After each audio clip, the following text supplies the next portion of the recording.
के बाद भी वो चले गए, उसमें हमारी गलती कुछ भी नहीं है, उनकी भी नहीं है। किसी किसी की कुंडली में ये दोष होता है कि वो जिंदगी में कोई काम पूरा नहीं कर पाते हैं। शुरू तो वो करते हैं, खत्म कोई और करता है। तो शुरू वो करके चले गए, खत्म वो करेंगे। बीच में ब्लॉक प्रमुख भैया खड़े हैं, फिलहाल में इस गली के प्रमुख हैं, इससे लोगों को जाना है। प्रभाकर भैया के स्नेहिल अतिथियों का आगमन निरंतर जारी है और कुछ लोगों को तो बाकायदा भैया ने देखो, भैया भारतीय परंपराओं के निर्वहन के लिए बड़े अडिग हैं। उन्हें पता है कि देर से आना महान भारत की संस्कृति है, इसलिए उन्होंने कुछ अतिथियों को ऐसे सेट किया है कि वो देर से आए ताकि भारत की संस्कृति बची रहे। अमेरिका के वर्ल्ड ट्रेड सेंटर पर हमला हुआ था ठीक 10:30 बजे, ठीक 10:30 बजे हमला हुआ था अमेरिका में 9/11। 2200 भारतीय उसमें काम करते थे उस बिल्डिंग में। 10:31 पर हमला हुआ तो एक भी भारतीय नहीं मरा, क्योंकि अपन टाइम पे जाते ही नहीं। मामला सेट हो जाए, एक बार माहौल बन जाए, इसके बाद अपन जाते हैं। तो मैं इस कार्यक्रम को आगे बढ़ाना चाहता हूँ और आगे जहाँ जाना चाहता है वह व्यक्तित्व तो बहुत आगे का है, बड़ा व्यक्तित्व है। आदरणीय श्री कुंदन सर हमारे बीच में विराजमान हैं। वो बड़े अधिकारी भी हैं, बड़े कवि भी हैं, बड़े एहसासों के जादूगर हैं। आपको बहुत अच्छा कुछ सुनाएंगे। आप एक बार बड़ी तालियों से वसूल की अगवानी कर दीजिए, फिर वो कुछ आपका। मंच को प्रणाम करता हूँ, यहाँ उपस्थित देवियों और सज्जनों को प्रणाम करता हूँ। अभी हमारे कमदार भाई पढ़ रहे थे, मैं भी उसी शहर से आता हूँ। सही में बड़ा अजीब शहर है। मैं ज़्यादा उस शहर के बारे में नहीं बताऊँगा, एक छोटी सी बात बताकर अपनी बात कविता पे आऊँगा। कि मैं छोटा था, अपनी बुआ के घर गया था तो बहुत बुखार आ गया। तो बगल से एक डॉक्टर साहब के दवा आई, दवा ले लिया और ठीक भी हो गया। 2 दिन बाद जब मैं जाके देखा तो पता चला वो पशु डॉक्टर थे। हमने कहा पशु डॉक्टर हो के ये कैसे मैनेज करते हैं? तो पता चला कि नहीं, वो वजन के हिसाब से देते हैं। जैसे गैया बेटा वेट कितना है तो मुझे 40 किलो, तो गैया होती है 240 किलो की, तो 6 गुना कम दवा बच्चे के लिए। और अगर कोई बड़ा है 100 किलो का है तो गैया का 2.5 गुना तो बछड़े या बैल से तोल के दे देते थे और दवा भी असर कर जाती थी। ऐसा शहर है बनारस।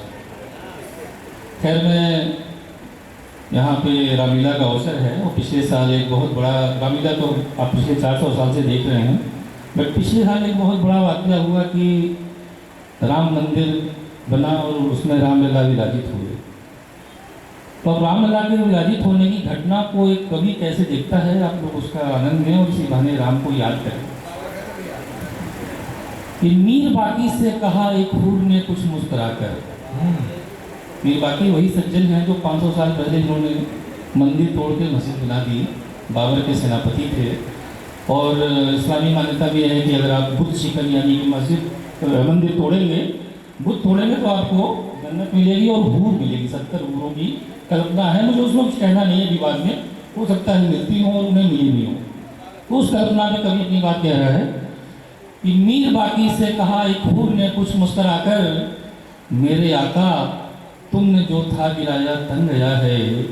सैकड़ों सदियों से सबके जिस्म जामे जो था शामिल, उस इमाम हिंद का मंदिर दोबारा बन गया है। उस इमाम हिंद का मंदिर दोबारा बन गया है। ये अल्लामा इकबाल ने भी राम को इमाम हिंद कहा है, जिन्होंने पाकिस्तान बनवाया। समझते हैं उनको इमाम हिंद, क्या बात है। तो उस इमाम हिंद का मंदिर दोबारा बन गया है। सच के हाथों पर कभी भी झूठ रच पाया नहीं है। राम से कोई भी बच पाया नहीं है। राम से कोई भी बच पाया नहीं है। राम जो राजा न होते, राम जो राजा न होते फिर भी उनको सिर झुकाते। राम जो राजा न होते फिर भी उनको सिर झुकाते। जो न वे सम्राट होते फिर भी उनको सिर नवाते। बाली के ना प्राण हरते, वध जो रावण का न करते। वचन खातिर ले लिया वनवास हम कैसे भुलाते। आप याद रखिए कि उस समय जो अयोध्या राज्य था वो दशरथ जी ने नहीं क्रिएट किया था। पुश्तैनी संपत्ति, आज पुश्तैनी संपत्ति में अगर बाप बेटे को बेदखल कर दे तो गोली चल जाएगी, मुकदमेबाजी हो जाएगी। लेकिन उतना बड़ा साम्राज्य इशारा पाते ही उन्होंने राशि वस्तु उतारे और वलकल वस्त्र पहन के बदमाशी के चल दिए। राजा दशरथ ने सीधे सीधे कहा भी नहीं था मेरे पिताजी की इच्छा जानते ही उन्होंने चेंज कर लिया। उस मर्यादा को याद कीजिए कि राम जो राजा न होते फिर भी उनको सिर झुकाते, जो बद जो रावण काल करते बाली के ना प्राण हरते, वचन खातिर ले लिया वनवास हम कैसे भुलाते, यूं ही मर्यादा शिखर पाया नहीं है, यूं ही मर्यादा शिखर पाया नहीं है, राम से कोई भी बच पाया नहीं वाह है। भैया वाह वाह वाह जिंदाबाद। राम से कोई भी बच पाया नहीं। हिंद की पहचान है वे, हिंद की पहचान है वे, हम सभी की जान है वे, आहा, हिंद की पहचान है वे, हम सभी की जान है वे, सदा अपराजेय भारत का महत्तम मान है वे, हाँ, सदा अपराजेय भारत का महत्तम मान है वे, वे है राजा हम भिखारी, हैसियत ही क्या हमारी, चिर सनातन संस्कृति की सरल सी पहचान है वे, चिर सनातन संस्कृति की सरल सी पहचान है वे, और राम से बढ़कर कोई साया नहीं है, राम से बढ़कर कोई साया नहीं है, राम से कोई भी बच पाया नहीं है।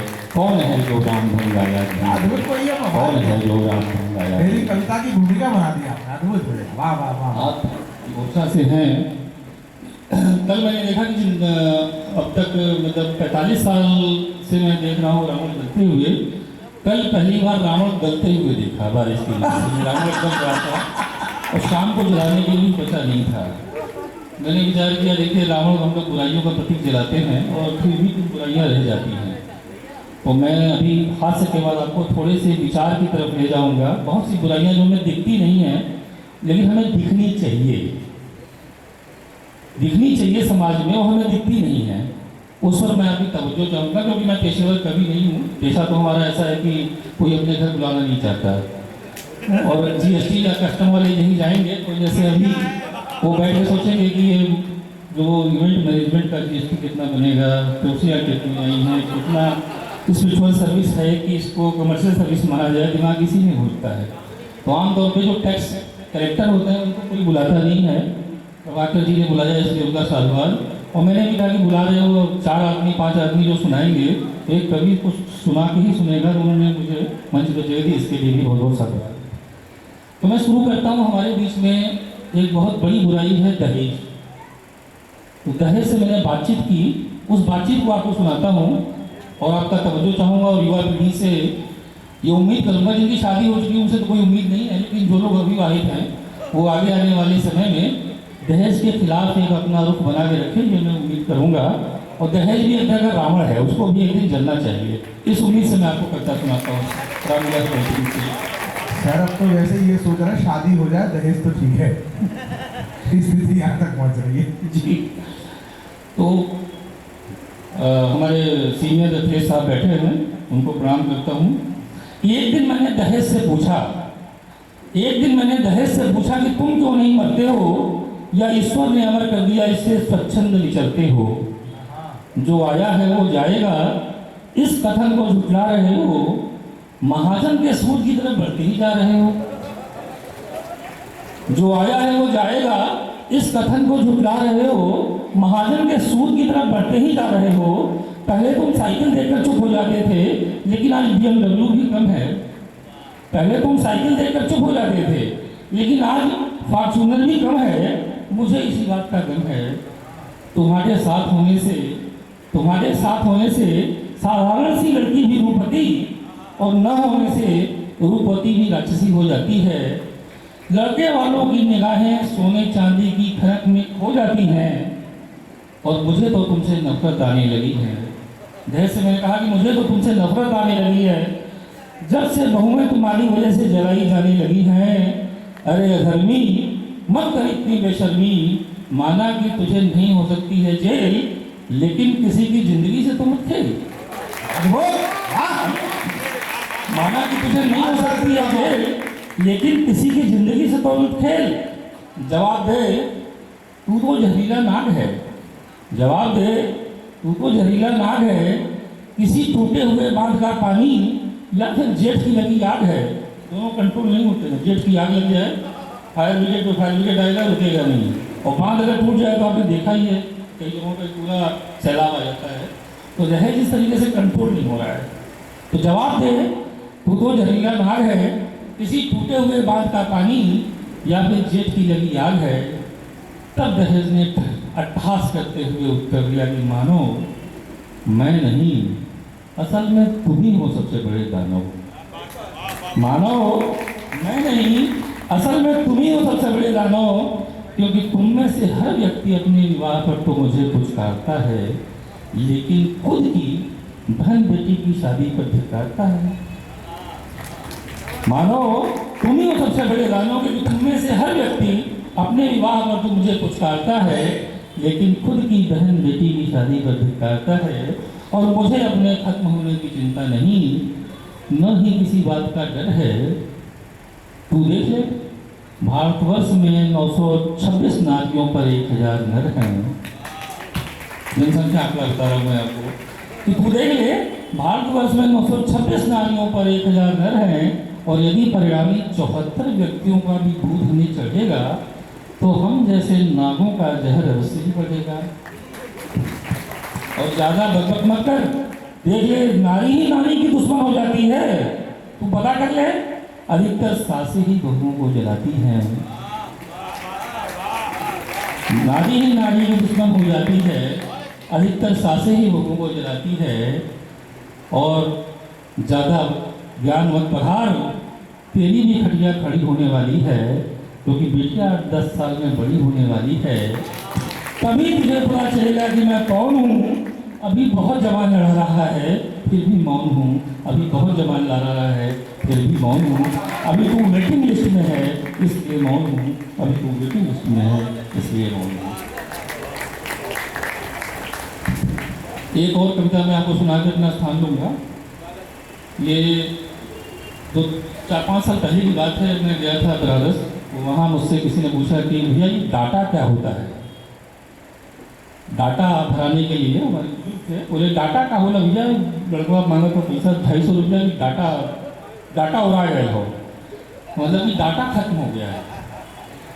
मैंने कहा डाटा तो ये होता है, आपको क्या जरूरत। बोले नहीं, मांग रहा है बच्चा। उन्होंने सोचा कोई वस्तु होगी, तो मोबाइल डेटा, उस पर एक छोटी सी व्यंग्यपूर्ण कविता है, आप उसका आनंद लें कि बिना छुए मसी कागज पेंसिल अपना कबीर विवेक जगावा। मैंने उसको बनारसी में भी लिखा है और खड़ी बोली में भी लिखा है, लेकिन मैं चूँकि यहाँ काफ़ी लोग मुझे लग रहा है कि पूरी यूपी की भाषा समझते हैं, इसलिए मूल जो मैंने लिखा है वही मैं सुनाऊंगा। स्वागत है। कि बिना छुए वो कभी ये कहा जाता है ना कि मसी कागज छुइयो नहीं, कलम ले नहीं हाथ। मतलब कभी उन्होंने स्याही कागज कलम पकड़ा नहीं है, और फिर भी इतने विद्वान रहे। तो वही मौका आपके सामने आ गया है कि बिना छुए मसी कागज पेंसिल आपन कबीर विवेक जगावा, और बिना पढ़े इतिहास मर्दवा प्रोफेसर विद्वान कहावा। बिना छुए मसी कागज पेंसिल आपन कबीर विवेक जगावा, और बिना पढ़े इतिहास मर्दवा प्रोफेसर विद्वान कहावा। पॉलिटिकल साइंस पढ़ के बिना पढ़े पॉलिटिकल साइंस गांधी नेहरू के गरियावा, और कोई रोके वाला ना हो चाहे जितना गाल बजावा। व्हाट्सएप फेसबुक संस्थान से करा PhD डिलीट भैया। और व्हाट्सएप फेसबुक संस्थान से करा PhD डिलीट भैया। और कुछ भी कह देवे में कहीं कोई ना हलकान भयल हो, जियो रजा डाटा आइए से जीवन बड़ा आसान भयल हो। आटा दाल का चिंता कैसन, आटा दाल का चिंता कैसन 5 किलो जब मुफ्त मिलत हो। आटा दाल का चिंता कैसन 5 किलो जब मुफ्त मिलत हो। जहाँ देखा वहीं पे जाके यूट्यूबर मुस्कान का खिलत हो। और का करबा तू दफ्तर जाके घरे बैठ के रील बनावा। का करबा तू दफ्तर जाके घरे बैठ के रील बनावा। जय श्री राम अल्लाह अकबर कमेंट बड़े सबके भड़कावा। जितना रूल उतना ही लाइक उतना बड़ी कमाई भैया।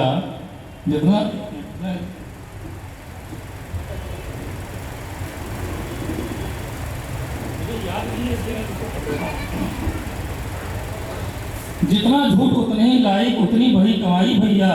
और चैनल का एडमिन बनने से सेठवन मदन गुमान भैल हो। जियो रजा डाटा आइले से जीवन बड़ी महान भैल हो। गया जमाना मुजरा खातिर खेत हवेली तक दे हमें। पहले जो लोग जाते थे ना मुजरा देखने नाचवा देखने, तो गया जमाना मुजरा खातिर खेत हवेली तक दे हमें। और यहाँ एक से एक नचनिया अपन अपन हुनर देखा मैं। नाचे गावे अगर न आवे तब्बो कोनो दिक्कत नहीं, नाचे गावे अगर न आवे तब्बो कोनो दिक्कत नहीं। बैलन के गधा बनवावे वाली बुद्धि तोके चाहिए। और लाई भरे न करी है तब्बो व्यूता बढ़वे करी न भैया। आत्मनिर्भर भारत का सबसे बड़ा यह पहचान भैल हो। जियो रजा डाटा आइले से जीवन बड़ी आसान हो। और जेके कोई मिले नौकरी, जेके कोई मिले नौकरी, पत्रकार बन नोट कमावे। आप लिए हो जाइए कहीं, एक छोटा कमाई चाहिए और एक मोबाइल चाहिए। जेके कोई मिले नौकरी, पत्रकार बन नोट कमावे। मुफ्त में भोजन की जुआड़ में आप नाश्ता खा लेतावे। पाप पुण्य का मसला कैसन इंटरनेट यमराज ने जन है। यमराज को क्या पता पाप पुण्य, वहाँ तो आगे सामने धोखा देने पे सजा है ना। कि पाप पुण्य का मसला कैसन इंटरनेट यमराज ने जनी है। और टिकटॉक मौज की गुड़ा गणित को चित्रगुप्त कैसे पहचानी है। सूरज भी पश्चिम से निकली 100 बार कहोगे भैया। इंटरनेट पे धोखा देके भला कोई बेईमान भइल हो।